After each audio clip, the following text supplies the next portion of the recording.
Surveillance का military trial कल अदम करार देने का फैसला सुप्रीम कोर्ट में चैलेंज। निगरान वफाकी हुकूमत ने भी अपील दायर कर दी। वजारत कानून व इंसाफ और वजारत दिफा की जानिब से अलहदा अपीलें दायर की गई। सिंध के बाद बलोचिस्तान और खैबर पख्तूनख्वा का भी सुप्रीम कोर्ट से रुजू। ऑफिशियल सीक्रेट एक्ट की कलअदम की गई दफात बहाल करने की इस्तदा। अपीलों पर हतमी फैसले तक हुक्म इम्तना की दरखास्त। मुवक्कफ अपनाया। आर्मी एक्ट और ऑफिशियल सीक्रेट एक्ट की दफात कलअदम होने से मुल्क को नाकाबिले तलाफी नुकसान होगा। सेनेट भी सुप्रीम कोर्ट के फैसले के खिलाफ करारदाद मंजूर और फैसले पर नजरसानी का मुतालबा कर चुकी है।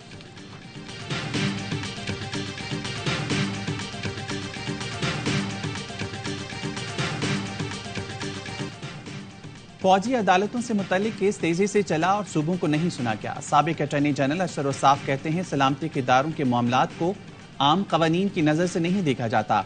अदालतें खुद कहती हैं हमारा जुडिशल सिस्टम कमजोर है। माहिर कानून हाफिज एहसान ने कहा दहशतगर्दी पूरी कौम का मसला है। कोई सलामती के मामलात की खिलाफ वर्जी करे तो फौजी अदालतों में ट्रायल होता है। सुप्रीम कोर्ट के फैसले से इख्लाफ पैदा हो गया जिस पर अपीलें दायर की गई।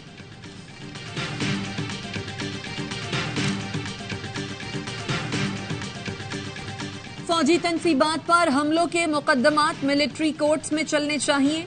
पीपल्स पार्टी के रहनुमा नासिर हुसैन शाह कहते हैं सुप्रीम कोर्ट अपीलों पर फुल कोर्ट तश्कील दे। साबिक रुकने कौमी असम्बली महमूद मौलवी ने कहा इस वक्त फौजी अदालतों में सर्वेलेंस का ट्रायल वक्त की जरूरत है। चीफ जस्टिस से दरखास्त है नजरसानी अपीलें देखें।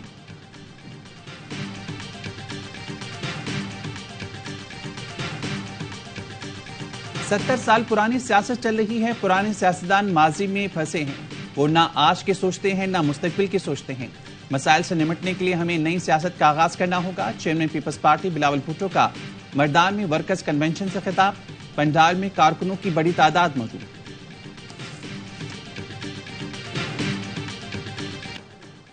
£190 मिलियन मुंतकिली केस में चेयरमैन पीटीआई 4 रोजा जिस्मानी रिमांड पर नैब के हवाले। स्पेशल प्रोसिक्यूटर कहते हैं इन्वेस्टिगेशन कैसे करनी है अब नैब तय करेगा। अदालत ने बुशरा बीबी की उबूरी जमानत में 21 नवंबर तक तौसी कर दी। तोशाखाना केस में चेयरमैन पीटीआई की दरखास्त जमानत की बहाली का तहरीरी फैसला जारी। इस्लामाबाद हाई कोर्ट की एहतसाब अदालत को दरखास्त जमानत पर कानून के मुताबिक फैसला करने की हिदायत।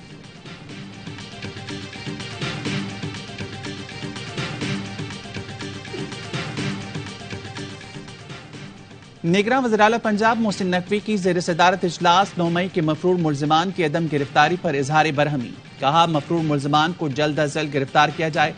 सूबे में गैर कानूनी मुकीम गैर मुल्कियों के खिलाफ क्रैकडाउन भी तेज करने की हिदायत।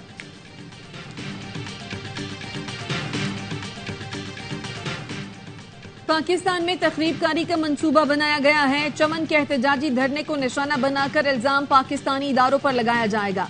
वजीर इत्तलात बलोचिस्तान जान अचकजई ने घिनौनी साजिश का पर्दा चाक कर दिया। कहा जोब से मुत्तसिल अफगान इलाके में मंसूबा साजी की गई। दहशतगर्दों के ठिकानों की तफसील अफगान हुकूमत से शेयर की लेकिन बदकिस्मती से कोई कार्रवाई नहीं की गई। पाकिस्तान को मतलूब दहशतगर्द हमारे हवाले किए जाएं। एमकेएम बिल्कुल फारिग हो चुकी है। सहारे तलाश कर रही है, दर दर की ठोकरें खा रही है। कोई राब्ता नहीं करेंगे। सईद गनी की लफ्जी गुलाबारी। कहा एमकेएम दफन हो चुकी। एमकेएम अब पीएसपी के निर्गे में है। मोहम्मद हुसैन कहते हैं जब से एमकेएम मुतहिद हुई है पीपल्स पार्टी की नींदें उड़ी हैं। सईद गनी से कहता हूं इसी मुर्दे घोड़े पर बैठकर आप हुकूमत में आए थे। एमकेएम की ही बदौलत बिलावल ने 40 मुल्कों के दौरे किए।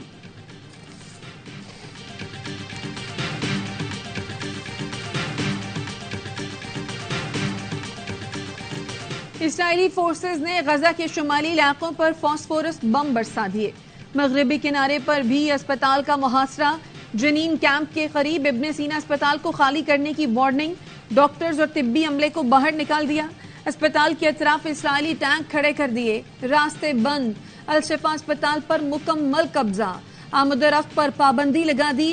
गजा के इंडोनेशियन अस्पताल में भी काम बंद। इसराइल की वहशियाना बमबारी में शहीद होने वाले फलस्तीनियों की तादाद 11,500 से ज्यादा हो गई।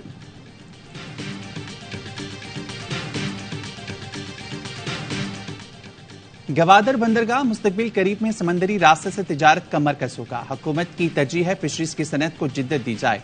निगरान वज़ीर-ए-आज़म अनवारुल हक काकड़ की क्लियरिंग एजेंट्स एसोसिएशन के वफ़द से गुफ्तगू। कहा फिशरीज में बरामदात की वसी इस्तेदाद से भरपूर फायदा उठाया जाएगा।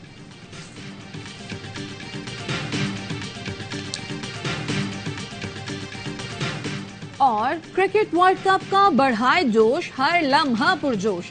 बासित अली, अजहर अली और कामरान अकमल के माहिराना तज्जिए और तबसरे।